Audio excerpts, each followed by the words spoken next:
최지은의 오늘.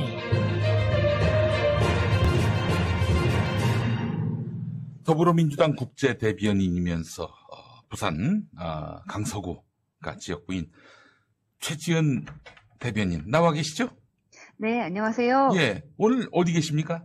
지금 부산에 있고 그러시군요. 김영춘 캠프에 있습니다. 그러시구나. 네. 아니 아까 박진영 정치평론가 나오셨는데 어제 부산에 같이 계셨다고. 예, 어저께 부산은 서울과 달리 10시까지 시간이 이제 풀려가지고 밤 12시까지도 볼 수가 있는 상황이더라고요. 그래요. 예, 그래서 저희가 이제 밤 늦게 만나서 선거 전략을 의논했습니다. 그래요. 지금 뭐 부산 네. 상황은 굉장히 열악한 걸로 알고 있고, 사실 그것보다 더 전 관심인 게, 네. 아니 박형준 어떻게 이 사람은 공직선거에 출마할 수가 있는가? 아니 이런 그렇습니다. 비리백화점이 말이죠. 어떻게 네. 부산 시민들에게 표를 달라고 할 수 있는가? 이런 의문이 듭니다. 아니 정말 지금 종합백화점 뭐 이렇게 얘기하셨는데 네. 종합비리 세트 여러 별명들이 나오고 있습니다. 네네네. 그러니까 이분이 지금 부산시장이 되면 안 된다는 그런 위기감, 절실한 위기감이 이제 우리 캠프에 있는 사람들이 다 있는 건데요. 박형준 후보가 어저께 해명 기자회견을 했음에도 불구하고 아직까지 해소되지 않은 의혹이 많습니다. 네. 뭐 사실 이명박 대통령과 함께한 분들은 좀 모두 비슷한 콩 심은 데 콩나무고 팥 심은 데 팥남은 그런 격인 것 같은데요. 뭐 아시다시피 국정원 불법 사찰에 대해서는 어저께 이미 뭐 종교나 학계 이런 여러 단체 관계자들이 사찰 문건 8건의 원문을 공개한 바가 있습니다. 네.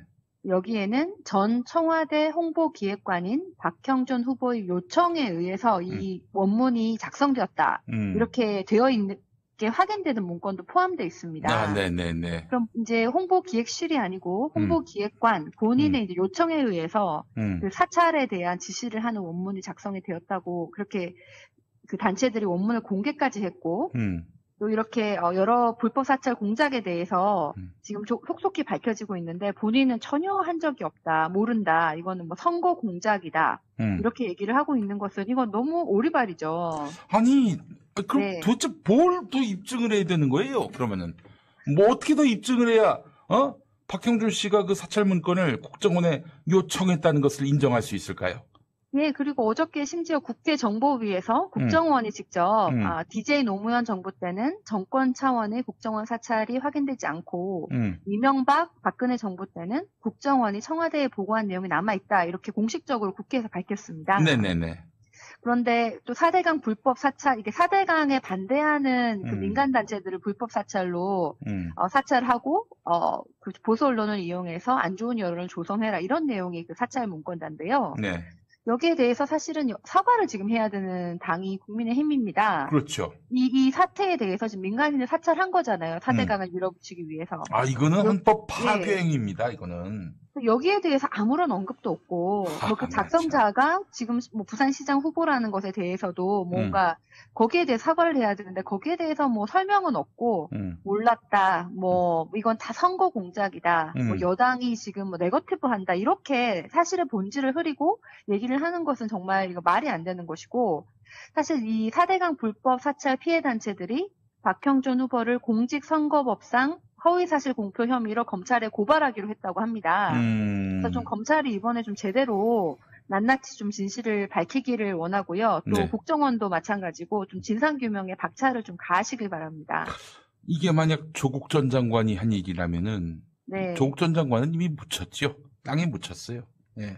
근데 지금 이 박형준이가 이렇게 뻔뻔스럽게 나오는 이유는 뭐 그렇게 열심히 여당에서 떠든들 또 소수지만은 양심적인 언론들이 계속해서 문제 제기한들 그 기사로 나올 것 같냐? 뭐 이런 자신감이 있는 것 같아요, 느낌에. 너무 맞는 말씀이세요. 지금 지역 언론에서 저희가 지금 이 비리가 한 5-6개가 정도 돼요. 의혹이 있는 비리가. 네. 그래서 아무리 지금 뭐 대변인실 그리고 캠프에서 이렇게 얘기를 해도 언론에 크게 다뤄지지가 않고 그냥 이제 이 사실이 뭔지보다는 뭐 여당에서 공격하고 네거티브를 하고 있다 이런 식으로 좀 언론이 가는 것 같아요. 어제 그 KBS 부산 총국은 의혹 공방 과열 정책 실종 우려 이런 타이틀을 달았고 부산 MBC는 폭로전대 고발 여야 난타전 붙었다. 그리고 이 KN은 부산시장 보궐선거 의혹만 난무. 야, 이 정도면은 뭐 언론들이 CCBB를 가지는 기능을 스스로 포기한 거 아닙니까? 아니, 사실 부산시장이라는 자리는 우리나라 두 번째 대도시에 있는 아주 중요한 340만 부산 시민의 삶을 책임지는 중요한 자리인데, 네. 그러면은 이 시장을 하겠다는 사람에 대한 도덕성, 그리고 여러 가지 비리 의혹은 검증을 해야 되는 거죠. 그렇죠. 그래서 우리가 선거를 하는 건데, 여기에 대해서 의혹이 일어나면은 국민에게 소상히 해명하고 명명백백하게 그것을 밝혀야지, 뭐 거기에 대한 내용에 대한 언급이나 해명은 없이 뭐 여당이 계속 네거티브를 한다 이렇게 해서 넘어가고 그 마치 흑색 선정인 양 이렇게 넘어가면 안 되는 상황이잖아요. 네. 근데 지금 이게 말씀하신 것처럼 무슨 뭐 비리 뭐 백화점인 게 예. 지금 아까 말한 그 국정원 사찰은 일부고 뭐 지금 보니까는 뭐 친인척 비리도 너무 많아요. 딸의 부정 입학 비리 뭐 그리고 예. 친인척의 부정 채용 비리 뭐 이런 의혹들이 다 막 각종 비위들이 마르지 않는 샘터같이 뭐 이렇게 나오는데 또 한 가지 또 최근에 저희가 정말 부산 시민들의 공분을 산 일은 LCT입니다. LCT 그렇죠. 해운대 아마 한번 와보신 분들은 다 아실 텐데 해운대에 오면은 굉장히 큰 높은 빌딩이 있는데 이게 이제 서울로 옛날에 뭐 타워 팰리스 이렇게 하듯이 네. 아주 상징적인 그 주상 복합 아파트예요. 예. 근데 이 LCT 아파트가 여러 비리 의혹으로 여러 가지 문제가 있었고 사실 40몇 분이 이제 특혜를 받았다 이런 일이 있었지만 대부분 무혐의로 검찰에서는 당시에 무혐의로 처리하고 그 사장과 예. 네. 윤대진 씨하고 그리고 임관혁 검사 윤석열하고 매우 가깝고 또한 교분이 두터운 그 검사들이 다 무혐의 처분한 거 아닙니까? 그렇습니다. 그리고 그 다음에 대부분의 사람들이 무혐의 되고 두 사람만 구속이 된 그런 상황인데 사실 박형준 후보는 그 당시에 산 것이 아니고 2020년에 샀기 때문에 문제가 없다라는 식인데 네. 사실 부산에서는 지금 이 건물은 비리의 의혹, 그 부산의 랜드마크가 아니라 수치마크 뭐 이런 것에 부산시장에 나오시겠다는 분이 예. 뭐 비리가 있고 없고를 떠나서 거기에 아파트를 가족이 2개를 가지고 있다는 것 자체가 사실은 이게 고위공직자로서의 윤리성에 의심되는 부분이죠. 그래서 이제 그 LCT 아파트가 지금 뭐 의혹이 정확히 등기에 대한 의혹이 좀 있기도 하고 그 아파트 두 채의 등기 원인이 2015년에 매매된 것으로 나오는데 박 후보는 2020년에 구입을 했다고 하니까 그 사이에 뭐 분양권을 누구한테 샀는지 이런 경위를 밝혀야 되는 것도 중요하지만은 시민들이 궁금하면 얘기해야 됩니다. 아무리 네. 사적 영역의 것이라도 시민들은 알고 싶어하면은 시민들이 알고 싶어하면은 여기에 대해서 답을 해야 돼요. 후보자는. 근데 이분이 설사 2020년에 뭐 아무리 비리 없이 샀다고 하는 말이 사실이라고 하더라도 그 당시에 지금 이 아파트를 한 채 한 20억 정도에 사셨어요. 두 채를 두 채 한 40억에 샀는데 지금 이 1년 미만 해가지고 이 아파트가 40억씩 합니다. 그럼 이 두 채에 대해서 각 20억씩 시세 차익이 약 40억이라는 것이고요. 네. 이게 부산 서민들의 눈물을 닦아줘야 되는 부산시장이 그 LCT 아파트에서 시세 40억을 남기고 사실 동아대 교수를 하시면서 어떻게 이런 아파트를 사실 수 있었고 또 뭐 이런 여러 의혹들이 이제 부산 시민들의 정서에 이게 과연 용서가 될 것인가 이런 의문이 들고 이 외에도 무슨 뭐 비리가 너무 많아서 네. 지금 저희가 비리가 너무 많아서 비리를 묻고 있는 그런 상황입니다. 그래요? 예. LCT 아파트를 21억에 샀고 딸도 14억 융자 끼고 분양권을 네. 샀다고 하는 건데 이게 평범한 부산 시민들의 정서에 부합하는 일인지 싶고요.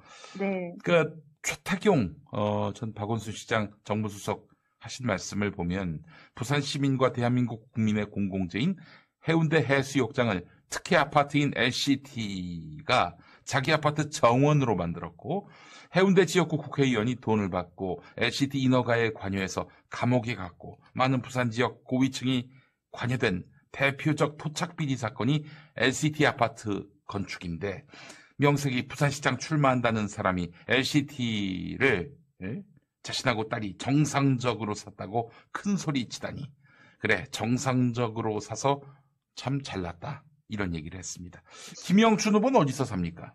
김영춘 후보는 그 지역구 부산 진구에 사시는데 김영춘 후보는 뭐 재산을 아무리 탈탈 털어도 10억 정도밖에 안 되세요. 10억도 많은 돈이지만은 박형준 후보와는 굉장히 이렇게 대조가 되는 삶을 살아오셨고 또 우리 김영춘 후보는 정말 진정성, 이렇게 험지에 뭐, 당신의 광진에 지역구가 있었지만은, 부산에 와가지고 험지에 출마를 하신 장본인이시고, 또, 뭐, 해양수산부 장관도 하셨고, 행정 경험도 있으시고, 이런 여러 자질을 갖추고 계시지만, 무엇보다, 이제 뭐, 비리가 전혀 없으시고, 인품이 훌륭하신 그런 분입니다. 그래서 너무 대조가 됩니다, 두 후보가.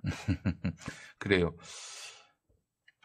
그 박형준하고 김용민을 비교해도 김용민이 훨씬 날 거예요. 그렇습니다. 그런데 지금 김영춘하고 비교하기보다는 김용민하고 비교를 해야 됩니다. 김영춘은 너무 훌륭하고. 이제 우리 뭐 서울에서는 지금 LH 때문에 여당이 좀 많이 밀린다 이렇게 전국적으로 말씀을 하시는데 사실은 부산이야말로 정말 부동산 투기 세력이 계속 국민의힘이었거든요. 네네. 아주 오랫동안 이제 국민의힘이 거의 일당 독재를 하고 있는 상황인데, 보면은 그 국민의힘에 있는 뭐 시구의원 아니면 국회의원 이런 분들이 토건업체의 뭐 친인척이라든지, 뭐 친구라든지 그래가지고, 불법으로 허가를 해주고, 거래, 뭐 이런 뭐 용적률 상한 뭐 이런 걸 해주고, 그 다음에 가장 아름다운 그 해안가의 환경 문제, 안전 문제를 무시하고, 뭐 높은 건물을 짓도록 해준 다음에, 또 굉장한 부를 축적하는 그런 사례가 너무 많았습니다. 네네. 그래서 뭐 전봉민 뭐 의원, 뭐 이주환 의원 이런 분들도 다 의혹이 있지만, 또 최근에는 또 유기준 의원인가요? 그분이 또 가덕도 근처에, 유경준 의원인데, 유경준 의원이 또 가덕도 신공항 바로 근처에 또 가장 큰 아주 수십 평짜리의 땅을 소유하고 있다. 이렇게 또 밝혀졌고. 그래요. 너무 이런 의혹이 많은 상황에서 정말 우리 이번에 LH 관련해서 우리 정부에서도 부동산 관련해서 어떤 정경유착, 어떤 비리도 이제 부동산 적폐를 청산한다고 하셨는데, 부산에는 정말 이 국회의원뿐만 아니라 여러 선출직들이 이렇게 적폐 청산을 하는 이번에 계기가 되어야 되고, 이렇게 보시면은 정말 그동안 야당이 얼마나 부산에서 이런 적폐의 중심이었는지를 국민들이 아시게 될 것입니다. 뭐, 참, 오거돈 시장 사건으로 민주당이 뭐 입이 10개라도 할 말은 없지만, 그러나 그렇다고 부산을 다 헤쳐먹은 자들이 다시 부활한다? 부산 시민의 자존심이 과연 그것을 허락할까 하는 생각이 듭니다. 사실 부산 민심이 조금씩 우리 이제 여당에 따뜻해지고 있다는 것을 저는 느끼겠는데요. 그래요. 예, 처음에는 이제 시민들이 별로 시장 선거에 관심이 없으셨던 것 같은데, 네네. 이제는 좀 그 관심이 막 이렇게 커지고 계시는 상황인 것 같아요. 네. 그래서 제가 이제 특히 지역에 있을 때는 일부러 막 짧은 거리도 택시를 좀 많이 타려고 하고, 그 택시 타서 기사님한테 항상 이제, 이번 시장 선거에 누구 뽑으실 거예요? 이렇게 좀 저 딴에는 민심을 파악한다고 그런 걸 많이 하는데, 한두 달 전까지만 해도 주로 야당 후보, 뭐, 이현주, 박형준, 이렇게 언급을 많이 하셨는데, 요새는 이제 부산 시내에서 택시를 타면은 김영춘 후보 얘기를 많이 하세요. 그래서 저는 이 지역 민심에서는 이미 어느 정도 흔들림이 있고 요동이 있다.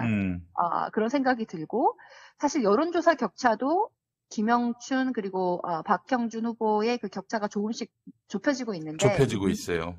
예, 그리고 이 민심이 반영되면은 이제 더 크게 좁혀질 것이다, 반전이 될 것이다, 이런 그런 믿음이 있습니다.